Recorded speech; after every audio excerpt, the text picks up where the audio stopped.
মুখ্যমন্ত্রী ঘোষণা করলেন যে প্রত্যেকটা এমএলএ তার এলাকায় একটি করে সেবা কেন্দ্র করতে পারবে এবং তার নাম নেতাজি সুভাষচন্দ্র বসুর নামে হবে এবং সেখানে নেতাজির একটি ছবি থাকবে, ধুতি পাঞ্জাবি পরিহিত নেতাজির ছবি। 30,000 টাকা করে এমএলএ দেওয়া হলো। এই যে নেতাজিকে বিশেষভাবে সম্মান দেওয়ার চেষ্টা, এটাকে আপনি কিভাবে দেখছেন? একাধিক প্রশ্ন উঠছে। প্রথম প্রশ্ন হচ্ছে, যদি কোন বিধায়ক তার নির্বাচনী ক্ষেত্রে সেবা কেন্দ্র খোলে নেতাজি সুভাষচন্দ্র বোস নামাঙ্কিত এবং তার ছবি লাগালে 30,000 টাকা দেওয়া হবে, এখানে আপনি অবজেকশন দেব। এই যদি খুলে মানি, সরকার নোটিফিকেশন করুক, গেজেট করুক যে খুলতে বাধ্য, তার ছবি রাখতে বাধ্য, এটা আমি বলবো একদম। দ্বিতীয় কথা হচ্ছে যেভাবে বাংলা নয় সারা দেশে আজকে চর্চা হচ্ছে নেতাজি সুভাষচন্দ্র বোস দেশ নায়ককে নিয়ে, স্বাধীনতা সংগ্রামের উজ্জ্বল জ্যোতিষ্ককে নিয়ে যে বাজে টিপ্পনি কেটেছে, বাজে মন্তব্য করেছে, তার মৃত্যু নিয়ে বিতর্ক তৈরি করা, তার অবস্থা নিয়ে বিতর্ক তৈরি করা, তার স্বাধীনতা সংগ্রামের আত্মত্যাগকে নিয়ে বিতর্ক যে তৈরি করেছে, আজকে চর্চা হতে শুরু হয়েছে, সারা জায়গায় চর্চা হচ্ছে। আর কারা বিতর্কের সূত্রপাত করেছে?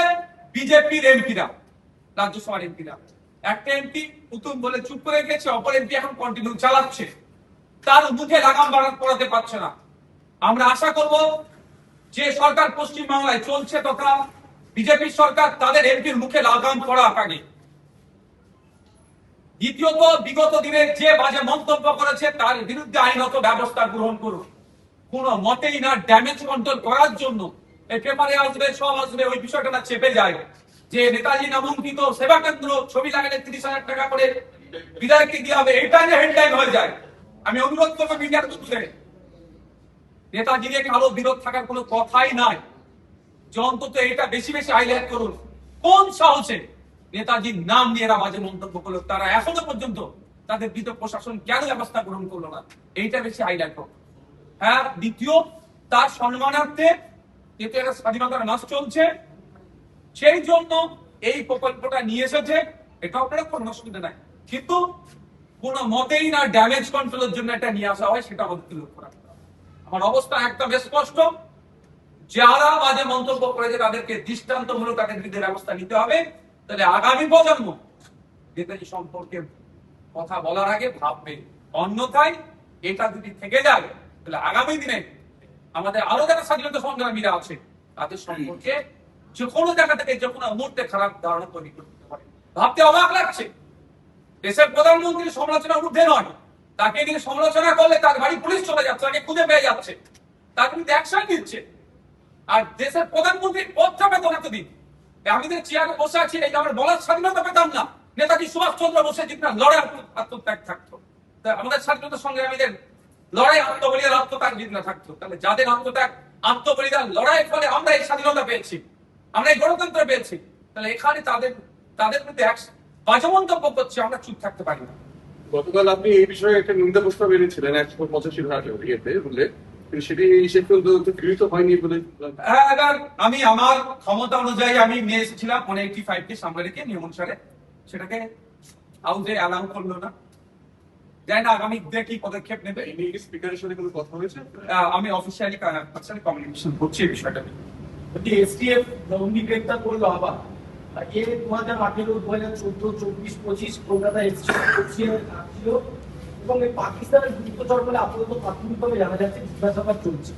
কলকাতা কি সেফ করিডর ছিল তৃণমূলের অপরে? দেখুন, ব্যাপারটা হচ্ছে সারা ভারতবর্ষে যেহেতু পাকিস্তানের গুপ্তচর বলছেন, বিভিন্ন সংস্থার মাধ্যমে আমরা খবর পাচ্ছিলাম, কেউ এয়ারফোর্সে জব করতো, কেউ ইন্ডিয়ান আর্মিতে বা বিভিন্ন জায়গায়, তো রাস্তায় আপনার ভাঙা জিনিসপত্র পড়ে থাকতো, সেগুলো পুরনো কাজ করতো, আবার এক্সপায়ারের কাজ করতো। সেটা শুধু কলকাতা নয়, ভারতবর্ষের বিভিন্ন শহরে এই ধরনের ধরা পড়েছে। আমার একদম অবস্থা ক্লিয়ার, এখানে আমি পলিটিক্স আমার করার একটু ইচ্ছে নাই, একদম অবস্থান ক্লিয়ার যে আরো বেশি আমাদের এসটিএফ থেকে শুরু করে আইবি থেকে শুরু করে যারা আছেন গোয়েন্দা বিভাগে আরো অ্যাক্টিভ হওয়া দরকার। দেশে থেকে দেশ বিরোধী কাজ যারা করবে তাদেরকে খুঁজে বার করে 6 মাসের মধ্যে তাদেরকে চড়িয়ে দেওয়া, 2-10টা করে দিলে সব ঠান্ডা হয়ে যাবে। কিন্তু দুর্ভাগ্য এটা আমাদের ট্রায়াল ডেটের পর ডেট, তারিখ পে তারিখ হচ্ছে, আর এগুলো বাড়তে থাকছে।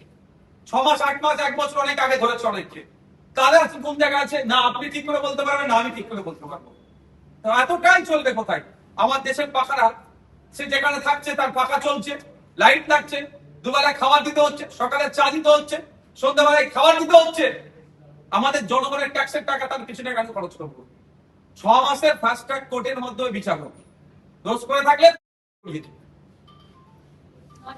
যদি অনেকের বিরোধিতা আছে, আমি এই জন্যই বললাম যে দৃষ্টান্ত তৈরি করা হোক দেশের স্বার্থে। শিক্ষক নিয়োগ দুর্নীতির যে তদন্ত সিবিআই করছিল, হাইকোর্টে তারা আপিল করেছে সিট ভেঙে দেওয়ার জন্য। তাহলে কি তদন্তে কি এমনি বলে মনে করছেন? আরো অনেক কিছু দেখতে থাকবে। জানি না কোন গ্রাউন্ড থেকে এ দাবি তোলা হয়েছে। এসআইটির কাজের অগ্রগতি হচ্ছে না বলে তারা নিজস্ব দায়িত্ব নিয়ে করবেন না, এই তদন্ত এখানেই সমাপ্ত হলো, দাহ হলো, দাফন হয়ে গেল, এটা সময় কথা বলবে। তবে আমি ভালো আশা দেখতে পাচ্ছি যারা দুর্নীতি করেছে, কারণ দেখছি যারা দুর্নীতি করে দুর্নীতিতে যারা সাঁতার কাটছে, 2-4 বার রাজ্য সরকারের মন্ত্রীদের নামে একটু বাহবা নেওয়ার জন্য ভালো ভালো কথা বলে দিচ্ছে, 6 মাস 8 মাস আরো জেলের বাইরে থাকবে, এই ধরনের মানে তাদেরকে এক্সটেন্ড করা হচ্ছে। আমাদের কোনো না জায়গাটা ফিল করছি আমি। মুখ্যমন্ত্রী ঘোষণা করলেন যে প্রত্যেকটা এমএলএ তার এলাকায় একটি করে সেবা কেন্দ্র করতে পারবে এবং তার নাম নেতাজি সুভাষচন্দ্র বসুর নামে হবে এবং সেখানে নেতাজির একটি ছবি থাকবে, ধুতি পাঞ্জাবি পরিহিত নেতাজির ছবি, 30,000 টাকা করে এমএলএ দেওয়া হবে। এই যে নেতাজিকে বিশেষভাবে সম্মান দেওয়ার চেষ্টা, এটাকে আপনি কিভাবে দেখেন? একাধিক প্রশ্ন উঠছে। প্রথম প্রশ্ন হচ্ছে, যদি কোন বিধায়ক তার নির্বাচনী ক্ষেত্রে সেবা কেন্দ্র খোলে, নেতাজি সুভাষচন্দ্র বোস নামাঙ্কিত এবং তার ছবি লাগালে 30,000 টাকা দেওয়া হবে, এখানে আপনি অবজেকশন দেবেন? এই যদি খুলে মানি, সরকার নোটিফিকেশন করুক, গেজেট করুক যে খুলতে বাধ্য, তার ছবি রাখতে বাধ্য, এটা আমি বলতে পারতাম। দ্বিতীয় কথা হচ্ছে যেভাবে বাংলা নয় সারা দেশে আজকে চর্চা হচ্ছে নেতাজি সুভাষচন্দ্র বোস দেশ নায়ককে নিয়ে, স্বাধীনতা সংগ্রামের উজ্জ্বল জ্যোতিষ্ককে নিয়ে যে বাজে টিপ্পনি কেটেছে, বাজে মন্তব্য করেছে, তার মৃত্যু নিয়ে বিতর্ক তৈরি করা, তার অবস্থা নিয়ে বিতর্ক তৈরি করা, তার স্বাধীনতা সংগ্রামের আত্মত্যাগকে নিয়ে বিতর্ক যে তৈরি করেছে, আজকে চর্চা হতে শুরু হয়েছে, সারা জায়গায় চর্চা হচ্ছে। আর কারা বিতর্কের সূত্রপাত করেছে? বিজেপির এমপিরা, রাজ্যসভার এমপিরা। একটা এমপি পুতুম বলে চুপ করে গেছে, অপর এমপি এখন কন্টিনিউ চালাচ্ছে, তার মুখে লাগাম পড়াতে পারছে না। আমরা আশা করব যে সরকার পশ্চিমবাংলায় চলছে তথা বিজেপি সরকার, তাদের এমপির মুখে লাগাম পড়া আগে। দ্বিতীয়ত, বিগত দিনে যে বাজে মন্তব্য করেছে তার বিরুদ্ধে আইনত ব্যবস্থা গ্রহণ করুন।